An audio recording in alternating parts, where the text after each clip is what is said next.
Before a single green flag lap was complete at Texas Motor Speedway, two big names were already starting dead last: Bubba Wallace and Austin Dillon, both penalized before the Würth 400 even began. But here is the thing, their situations were completely different, and understanding why tells you a lot about where certain teams and drivers stand right now in the 2026 NASCAR Cup Series season. Bubba Wallace never even got the chance to put down a qualifying lap. Midway through Group 1 practice, his number 23XY Racing Toyota snapped loose through turns 1 and 2 faster than he could react. The car was gone before he knew it. Wallace told reporters after the incident, "It just came around out of nowhere and surprised me. I knew I was loose in the moment, went to correct it, and it was too late. Hate it, thought we had some decent speed. Just a long Saturday that's going to make for a good Sunday." The result was 23XY Racing being forced to unload the backup car for race day, which automatically sent Wallace to the rear of the field. Now, this is not just a one-weekend story. Wallace came into Texas carrying real weight. Fans remember the $50,000 fine from the Chicago street race after the contact with Alex Bowman on the cool-down lap. They remember the $100,000 team penalty against 23XY Racing after Martinsville during the playoffs. Add in the pit road speeding penalties at Nashville and Phoenix, and suddenly every issue involving Wallace draws a level of scrutiny that most drivers simply do not face. He had also posted 3 finishes of 34th or worse in the last 5 races entering Texas, including a pair of DNFs. With an organization connected to Denny Hamlin and Michael Jordan, and teammates like Tyler Reddick, Corey Heim, and Riley Herbst, the expectations at 23X1 Racing are real. Wallace knew it. He said before the race, "Just need to execute all day tomorrow. We're starting at the back, no good pit stall. The odds are against us, so we will see how mentally tough we are." Austin Dillon had his own disaster before the race. The number 3 Richard Childress Racing Chevrolet blew an engine before qualifying, meaning Dillon also failed to post a lap and was locked into 38th on the starting grid. Neither Wallace nor Dillon completed a qualifying lap, so the official NASCAR penalties sending both to the rear were largely procedural. They were already going to start at the back regardless. Meanwhile, the rest of the starting grid was stacked. Carson Hocevar put the number 77 Spire Motorsports Chevrolet on pole, giving Spire a remarkable front row lockout alongside Daniel Suarez in second. Chris Bescher lined up third for RFK Racing, followed by Denny Hamlin and Chase Briscoe rounding out the top 5 for Joe Gibbs Racing. Names like Kyle Busch, Christopher Bell, Tyler Reddick, Kyle Larson, Chase Elliott 14th, and William Byron 15th filled out a deeply competitive field. Starting at the rear at Texas is a genuine nightmare. Dirty air is relentless, track position is everything, and one mistake on a restart can unravel an entire race. When the green flag dropped, Christopher Bell emerged as the early story. The number 20 Joe Gibbs Racing Toyota went to the front and was leading the race, fending off a hard charge from teammate Denny Hamlin. Then came lap 68. Todd Gilliland spun in front of Bell coming off turn 4, sliding back down the track directly into Bell's path. Bell tried to shoot the gap on the bottom. Bell said afterward, "It was another one of those 50-50 calls. Me and Denny were side by side, and I saw him spinning and Denny lifted, and I thought that I could shoot the gap on the bottom. I thought I did shoot the gap on the bottom, but I got clipped." The contact sent Bell's Toyota rocketing into the outside wall, destroying the right side suspension. Bell was done. 38th place, last, just 1 point earned. His last 4 races now read 27th, 20th, 17th, and 38th. It is a brutal stretch for one of the most talented drivers in the field. And then there is the Todd Gilliland story, which is genuinely one of the strangest penalty situations in recent Cup Series memory. Gilliland received 6 separate penalties during the Würth 400, every single one for the exact same infraction. Pitting before pit road was open 6 times. On lap 97 alone, he was penalized twice for the same violation.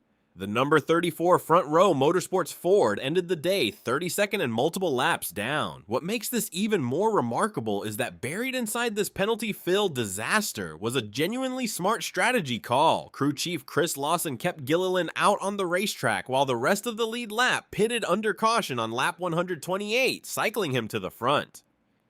Gilliland held on to finish stage 2 in 17th, a net gain of 8 positions from where he was before the call. The strategy was working. The penalties were the story. The chaos was not limited to those two. On lap 94, Cole Custer stopped on pit road to allow Ty Gibbs to exit his stall. Joey Logano, the defending race winner at Texas, had no time to react and slammed into Custer's car, peeling back the left front fender of the number 22 Team Penske Ford like a can opener. Logano was done for the day, 37th place. 7 laps later, Ty Gibbs was taken out himself after Ryan Preece made contact with him, sending the number 54 into the turn 3 wall with severe right front damage.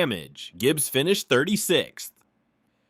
Post-race, NASCAR docked Preece 25 points and handed him a $50,000 fine for the contact. Kyle Larson, the reigning Cup Series champion, could not escape Texas cleanly either. On lap 160, he simply lost the rear of his number 5 Hendrick Motorsports Chevrolet in turn 2 and clobbered the wall on the driver's side. It was his 4th finish outside the top 30 in 11 races during the 2026 season. William Byron, who started from the outside of the front row and looked like a genuine win contender, made contact with Custer leaving his pit stall on lap 167. The damage to the right front of the number 24 hurt the car's aerodynamics badly. Byron eventually finished 8th, a recovery, but nowhere near what the day could have been. With so many contenders eliminated, the race turned into a strategy battle. Corey Heim, a part-time 23X1 racing driver and the defending Craftsman Truck Series champion, ran an off-cycle fuel strategy that put him out front for long stretches. He led 69 laps, the second highest total in the race. Michael McDowell's crew chief Travis Peterson made an equally bold call on lap 219, pitting for just 2 right side tires to vault McDowell from 17th to 2nd. McDowell led multiple restarts and was genuinely in position to win. Then, on lap 264, with just 4 laps left, McDowell got loose and hit the outside wall, finishing 26th. McDowell told reporters post-race, "Obviously we were on 2 tires, so we knew it was an uphill battle. We weren't the best today, but we were fast enough to put ourselves in position." Chase Elliott was the one who survived it all. Starting 14th, he did not take the lead until lap 152 when Heim finally pitted. From that point forward, Elliott led a race-high 87 laps. His pit crew delivered their 3 fastest stops of the season on Sunday. With 4 laps remaining after Heim's spin brought out the final caution, Elliott lined up inside against Hamlin. Teammate Alex Bowman pushed him hard off turn 2, and Elliott cleared Hamlin cleanly. He won by 0.407 seconds. His 23rd career Cup victory and his 2nd win of the 2026 season. Elliott said in victory lane, "I wasn't really sure whether to go top or bottom. Fortunately, Alex gave me a great push. Was able to execute turns 1 and 2, get clear, and then just kind of manage the last few laps." Denny Hamlin finished 2nd, Alex Bowman 3rd. Tyler Reddick, who pitted for 2 tires before the final restart, charged from 9th to 4th and still leads the point standings by 109 over Hamlin and 117 over Elliott. Chris Buescher recorded his career-best finish at Texas in his 17th start there, crossing 5th. Daniel Suarez earned his 3rd top 10 of 2026 and 6th.